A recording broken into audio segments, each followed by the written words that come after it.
नमस्कार, आर्या न्यूज देख रहे हैं आप और मैं आपके साथ अलका सिंह। बुलेटिन में आपका बहुत बहुत स्वागत है। रुक करते हैं खबरों का। दिल्ली में एक कार्यक्रम के दौरान कांग्रेस नेता राहुल गांधी ने केंद्र सरकार पर जमकर हमला किया। इस दौरान राहुल गांधी ने कहा कि भारत के किसी भी व्यवसायी से पूछिए, अगर वे किसी विपक्षी दल का समर्थन करते हैं तो उनका क्या होता है।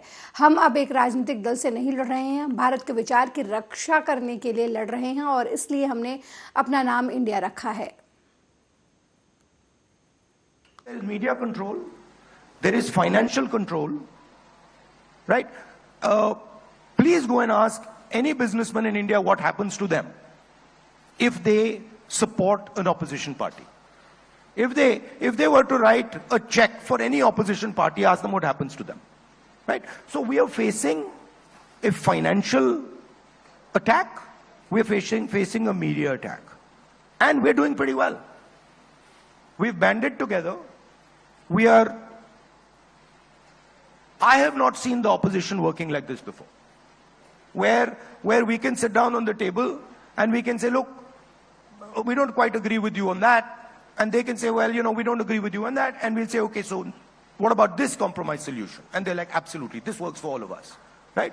So there's a great deal of flexibility, and I must tell you, I am very impressed with the flexibility that all the opposition parties are showing, because we understand what is at stake here. What we are not fighting now, a political party. You're fighting right? We are fighting the Indian state, and we are fighting to defend the idea of India, and that is why we have given our name India. We are probably winning Telangana. Right. We are certainly winning Madhya Pradesh. We are certainly winning Chhattisgarh. Okay. Rajasthan, we are very close, and we think we'll be able to win. Okay. So that's what it's looking like. And by the way, that's also what the BJP is internally saying. Right. We learned a very important lesson in Karnataka. Okay. And the lesson was that the BJP wins elections by distracting and not allowing us to construct our narrative. And so what we did in Karnataka, we fought the election in a way where the BJP could not define the narrative.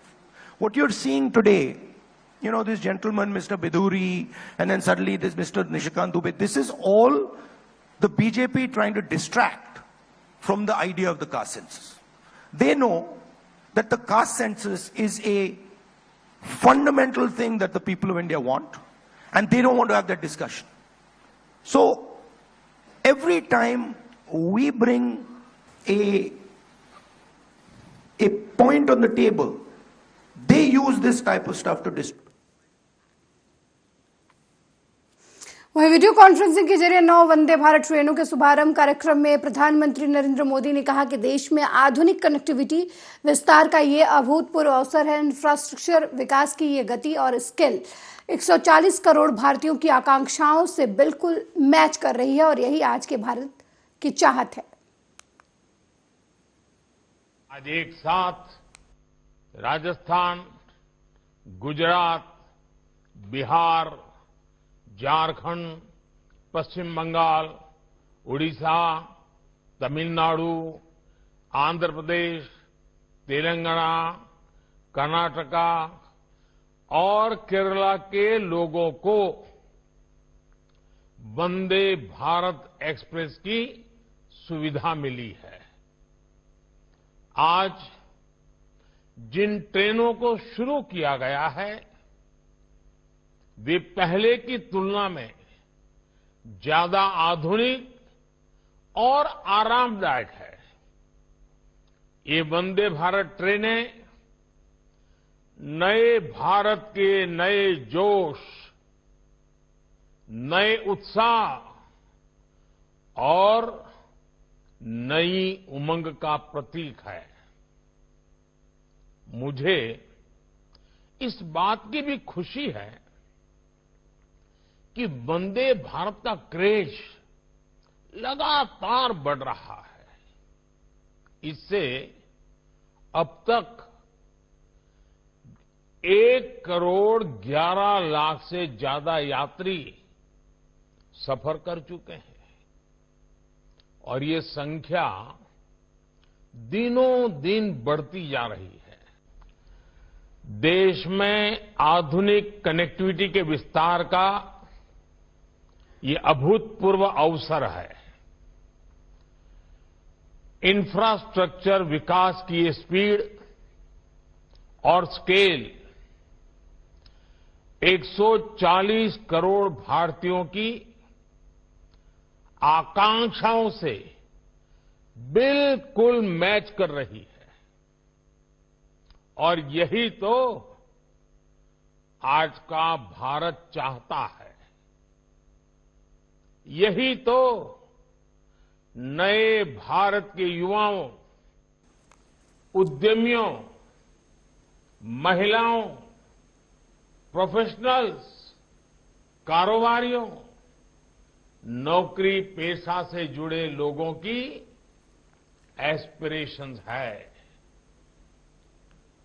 आज एक साथ 9 Vande Bharat train की शुरुआत होना भी इसी का उदाहरण है। आज एक साथ राजस्थान, गुजरात, वहीं केंद्रीय रेल मंत्री अश्विनी वैष्णव ने भारत वंदे ट्रेनों के भारत लोकार्पण के मौके पर मोदी सरकार की जमकर तारीफ की। उन्होंने कहा कि प्रधानमंत्री नरेंद्र मोदी ने पिछले 9 सालों में रेलवे सिस्टम में अभूतपूर्व परिवर्तन किया है। आज स्टेशन साफ हैं, नई सुविधाएं दी जा रही हैं। देश भर में रेलवे स्टेशनों की पुरानी व्यवस्था को बदलकर भविष्य की जरूरतों के अनुसार नवनिर्माण किया जा रहा है। प्रधानमंत्री मोदी ने कुछ महीनों पहले अमृत भारत स्टेशन के 508 स्टेशनों का भी भूमि पूजन किया था। पिछले 9 वर्षों में प्रधानमंत्री श्री नरेंद्र मोदी जी ने रेलवे सिस्टम में अभूतपूर्व ट्रांसफॉर्मेशन किया है। याद कीजिए 10 वर्ष पहले स्टेशनों की क्या हालत होती थी। आज स्टेशन साफ सुथरे हैं, नई नई सुविधाएं, lift, escalator, foot over bridge इत्यादि तेजी से इंस्टॉल किए जा रहे हैं। देश भर में स्टेशनों की पुरानी व्यवस्था को बदलकर आज की और भविष्य की जरूरतों के अनुसार नवनिर्माण किया जा रहा है। अमृत भारत स्टेशन की कुछ ही महीनों पहले माननीय प्रधानमंत्री जी ने 508 स्टेशन का भूमि पूजन किया था। आज इनमें तेजी से पिछले 9 वर्षों में प्रधानमंत्री श्री नरेंद्र मोदी जी ने रेलवे सिस्टम में अभूतपूर्व ट्रांसफॉर्मेशन किया है। नए संसद भवन पर केंद्रीय मंत्री मीनाक्षी लेखी का बयान सामने आया है। विपक्ष पर हमला बोलते हुए मीनाक्षी लेखी ने कहा कि कुछ सरकारें घपले घोटालों के लिए जानी जाती हैं और कुछ सरकारें काम के लिए जानी जाती हैं। पीएम मोदी के समय में सरकार बेहतर काम और पैसे की बचत के लिए जानी जाती है। नई पार्लियामेंट की जरूरत बहुत पुराने समय से महसूस की गई। जिन लोगों ने ओवर बजटिंग का काम किया उनको तकलीफ होना स्वाभाविक है कि कम बजट में इतना सुंदर काम कैसे हो सकता है। कुछ सरकारें घपले घोटालों के लिए जानी जाती हैं, कुछ सरकारें काम के लिए जानी जाती है। मोदी जी के समय में सरकार बेहतर काम और पैसे की बचत के लिए जानी जाती है और यही मेरा आज का संदेश है। और आज जो कार्यक्रम था मन की बात कार्यक्रम, उसमें प्रधानमंत्री जी ने पूरे देश को जोड़ने के लिए और सबके लिए एक संदेश देने का काम किया कि जहां पर एक तरफ बारिश का पानी जो है वो बहकर समुद्र में मिल जाता है और उसकी देखरेख नहीं हो पा रही थी, लेकिन 60,000 से अधिक अमृत सरोवर बनाकर उस पानी को रोकने का और धरती में सृजन हो, पानी की क्षमता जो है वो बढ़े और वाटर टेबल ठीक हो। देखिए, मध्य प्रदेश की कांग्रेस अध्यक्ष और पूर्व सीएम कमलनाथ ने बीजेपी सरकार पर जमकर हमला किया। उन्होंने कहा कि शिवराज सिंह चौहान की सरकार जितना कर्ज लिया है वो ओपन है। इन्होंने पिछले 1 साल में बड़े बड़े ठेके दिए हैं जिनमें कितनी रिश्वत ली गई इसकी जानकारी मेरे पास है। ये कर्ज बड़े बड़े ठेके लेने के लिए और अपना कमीशन बनाने के लिए लेते हैं। देखिए, मैं आपसे 5वें नंबर पर मैं आपको इसका जवाब दे दूं। मैं आप सबसे निवेदन करना चाहता हूं, जितना कर्ज लिया है वो ओपन है। आप एक हिसाब लगा लीजिए, आप लोग सब पत्रकार हैं, वरिष्ठ पत्रकार हैं, कि इन्होंने कितने ठेके दिए हैं, बड़े बड़े ठेके दिए हैं पिछले 1 साल में, जिसमें कितना प्रतिशत एडवांस दिया, एडवांस का मतलब आप समझ गए, कितनी रिश्वत ली एडवांस से, ये आप जानकारी लेके, मेरे पास तो है, पर मैं चाहता हूं आप भी ले लें और आप मेरे से शेयर कर लें। साफ दूध का दूध, पानी का पानी हो जाएगा। वह रमेश बिधूड़ी की संसद में दानिश अली के ऊपर की गई टिप्पणी पर सांसद संजय राउत का बयान सामने आया है। उन्होंने कहा कि सत्ताधारी पार्टी का एक सांसद एक चुने हुए दूसरे सांसद को आतंकवादी कहता है, अपशब्द कर टिप्पणी करता है। यही बात किसी दूसरी पार्टी के सांसद ने कही होती तो उसके खिलाफ पता नहीं क्या कार्रवाई होती। नियम और कानून संसद में सबके लिए समान होने चाहिए। भारत की संसद किसी एक पार्टी की नहीं है। भारत की संसद किसी एक गुट की नहीं है। भारत की संसद किसी एक विचारधारा की नहीं है। एक सांसद खड़ा होता है सत्ताधारी पार्टी का और दूसरे सांसद को, अरे पार्टी छोड़ दीजिए, वो भी चुना हुआ सांसद है, और उसे कहता है तुम आतंकवादी हो, उग्रवादी हो, और जात और धर्म के आधार पर उसे टिप्पणी की जाती है, तो उसमें पोस्टर बॉय की बात क्या है? ये बात अगर किसी अपोजिशन के पार्टी के सांसद ने बीजेपी को कही होती तो भी मैं यही कहता, ये गलत है और ऐसी व्यक्ति संसद में नहीं रहनी चाहिए। हाँ, ये पोस्टर बॉय वाला जुमला कहां से लाया आप लोगों ने? क्या है पोस्टर बॉय? ये क्या जिस तरह से संसद में गाली गलौज, धर्म के नाम पर गाली गलौज होती है, ये क्या देश को शोभा देता है? हमारे संसद को नई संसद बनाए ना आपने, तो नई संसद की गरिमा, प्रतिष्ठा, हाँ, संविधान की प्रतिष्ठा, ये किसने मेंटेन करनी चाहिए? ये जिम्मेदारी सबकी है। हाँ, तो क्या दानिश अली हमारा पोस्टर बॉय और वो जो कोई बिधूड़ी है वो बीजेपी का पोस्टर बॉय है क्या? कौन सी बात चलती है पोस्टर बॉय की? ये किसने निकाला ये जुमला? ये गलत है। नियम और कानून जो होते हैं संसद में, सबको एक समान होने चाहिए। हाँ, राघव चड्ढा को निलंबित किया जाता है, संजय सिंह को निकाला जाता है, अधीर रंजन चौधरी को सस्पेंड किया जाता है, रजनी पाटिल को सस्पेंड किया जाता है, और ये बिधूडी को सिर्फ नोटीस भेजा जाता है। तो धसका घेतला का नाही हे तुम्हाला कळेलच, पण मी त्या संसदेमध्ये आता गेले 3-4 दिवस होतो। जयरामन रमेश यांनी जे मत व्यक्त केलेलं आहे, दिस इज मोदी मल्टीप्लेक्स, आतमध्ये गेल्यावरती असं वाटतंय जसे मल्टीप्लेक्सला 4 स्क्रीन असतात, 5 स्क्रीन असतात, हा, त्या पद्धतीचंच ते मला संसद भवन वाटतं। ते का मला संसद भवन अजिबात वाटलं नाही। जे आम्ही अनेक वर्ष, किमान 20 वर्ष मी दिल्ली संसदेत जातोय, आमच्या आतमध्ये गेलो आहे, ते वाटतंय की मी एका ऐतिहासिक इमारतीमध्ये आलोय आणि त्या संसदेत चालताना मला असं वाटतं की माझ्याबरोबर या देशाचा इतिहास चालतोय। ते फील मला इथे येत नाही। फार गोंधळाचं चित्र आहे त्या संसदेमध्ये। हा, भव्यता असेल, दिसतंय की खूप पैसे खर्च केलेले आहेत, पण खासदारांसाठी कोणत्याही सुविधा नाही, लॉबी नाही, कॉरिडॉर नाही, सेंट्रल हॉल नाही, हा, उत्तम लायब्ररी नाही। मग ते बनवलं कशा करता? तुमच्या सोयीसाठी। वहीं बीएसपी सांसद दानिश अली के खिलाफ बीजेपी सांसद रमेश बिधूड़ी की टिप्पणी पर कांग्रेस सांसद दीपेंद्र हुड्डा का बयान सामने आया है। उन्होंने कहा कि संसद में जिस तरीके की भाषा का प्रयोग किया गया, ये बेहद दुर्भाग्यपूर्ण है, जितनी निंदा की जाए वो कम है।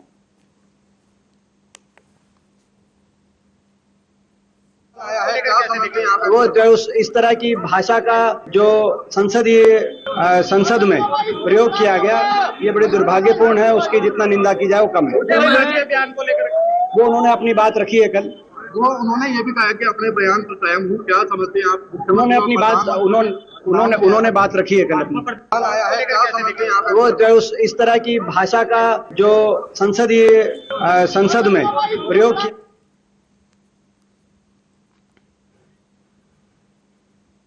वहीं मध्य प्रदेश के गृह मंत्री नरोत्तम मिश्रा ने पीएम मोदी के कार्यक्रम के बारे में जानकारी देते हुए कहा कि वैश्विक नेता आदरणीय प्रधानमंत्री नरेंद्र मोदी जी सोमवार को भोपाल में आयोजित कार्यकर्ता महाकुंभ में सभी के मार्गदर्शन के लिए पधार रहे हैं। इस दौरान उन्होंने कमलनाथ पर भी जमकर हमला किया। उन्होंने कहा कि इंदौर में कमलनाथ जी का पत्रकारों के साथ दुर्व्यवहार बताता है कि आज आपकी मानसिकता इमरजेंसी वाली है। घमंडिया गठबंधन में जाने के बाद कमलनाथ जी का घमंड और बढ़ गया है।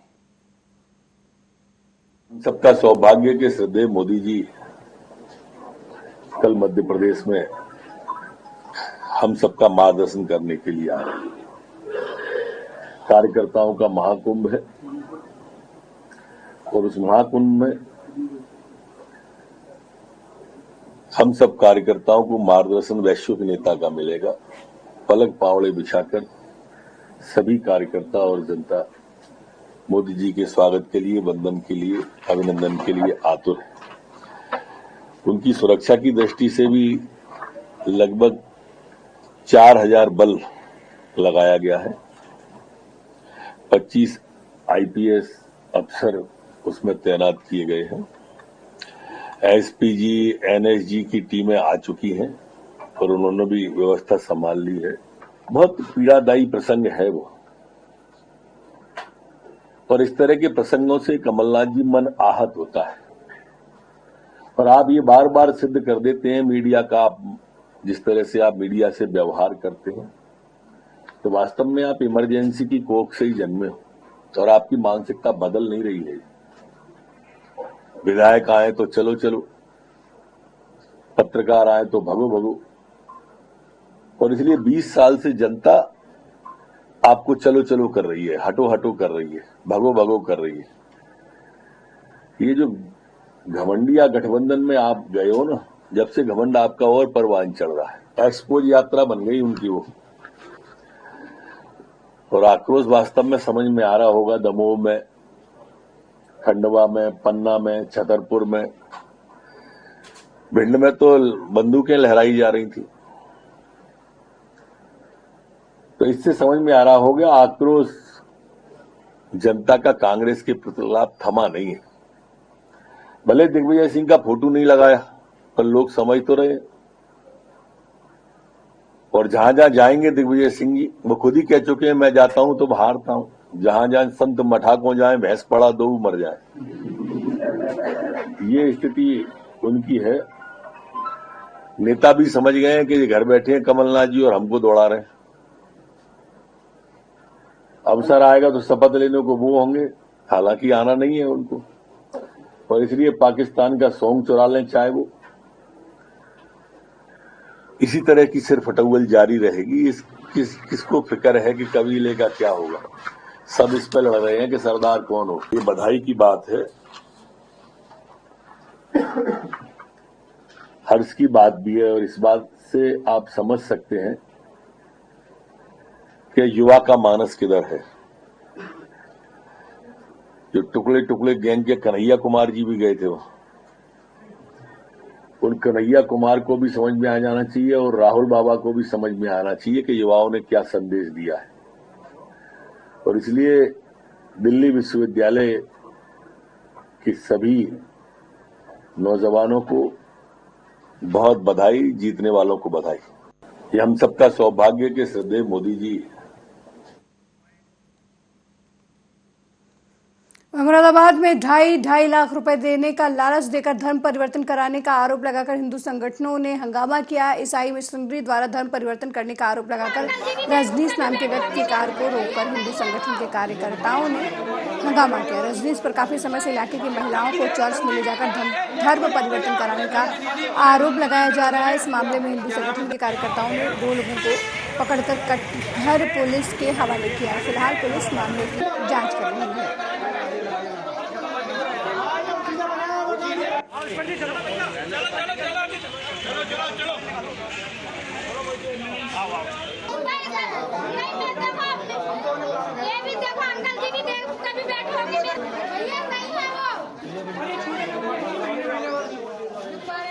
धमकी दे रहा था, धमकी क्या नाम है? हमारी शाखा लगती है सुबह 5:30 बजे से श्री राम शाखा, ये गोविंद नगर लगती है। हमें सूचना प्राप्त हुई कुछ लोग ज़बरदस्ती धर्म परिवर्तन के लिए लोगों को ले जा रहे हैं। तो सूचना प्राप्त हुई तो एक वैन में 4-5 लोग बैठे हुए थे जिसमें महिलाएं भी थे। हमने उन्हें रोका तो जिनके माध्यम से धर्म परिवर्तन होता है उन लोगों ने उन लोगों को भगा दिया, जिसमें 2 महिलाएं पकड़ में आई, वो थाने में बैठी हुई हैं, जो ज़बरदस्ती धर्म परिवर्तन कराते हैं, प्रलोभन देते हैं शादी कराने का, पैसे देने का। तो यही प्रकरण है। हमारी शाखा घटना ये थी कि ये हमारी श्री राम शाखा लगती है ब्रजधाम, सामने ब्रजधाम जो मंदिर है लंका बाग के चौराहे, तो उसमें हमारी शाखा लगती है। तो उस शाखा में एक सूचना आई थी कि ये वैन यहाँ से हर संडे को निकलती है। हम उसकी तलाश में थे किस दिन निकलेगी। हमें सूचना मिल गई तो यहाँ के जो क्षेत्रीय जो आदमी है, जो एक वैन तो इसमें सब बराबर में खड़ी है, ये वैन जो है भर के सभी महिलाओं को लेके और वहाँ जा रहे थे अपने चर्च में किसी में। तो हमने जितने शाखा वाले उन्होंने उस वैन को पकड़ लिया था। और वैन जी तरह से आपको सूचना मिली थी, फ़ोन के माध्यम से सूचना आ गई थी कि ऐसे ऐसे वैन निकल रही है इस मोहल्ले से। तो वैन हर संडे को जाती है और इस तरह से घर घर में जाकर के 2.5 लाख रुपए मिलेंगे और घर घर जाकर इनका धर्म परिवर्तन का कार्य चल रहा है काफ़ी समय से। संघ वाले इसमें तलाश में थे, किस दिन हाथ लगे कैसे लगे, इस तरह से हमें पता चल गया तो हमने इसमें देख लिया।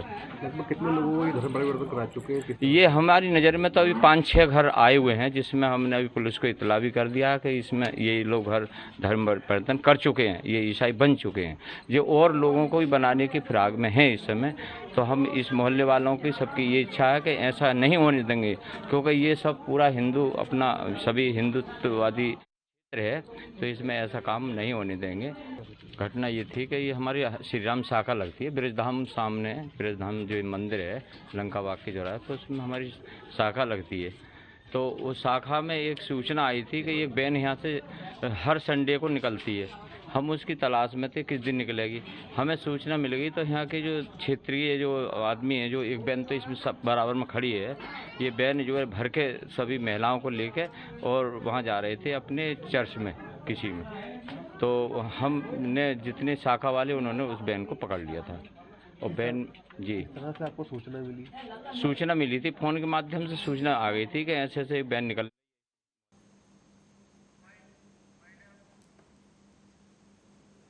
मेरे साथ इस बुलेटिन में फिलहाल इतना ही। देश दुनिया की तमाम खबरों को देखने के लिए देखते रहिए आर्या न्यूज़। नमस्कार।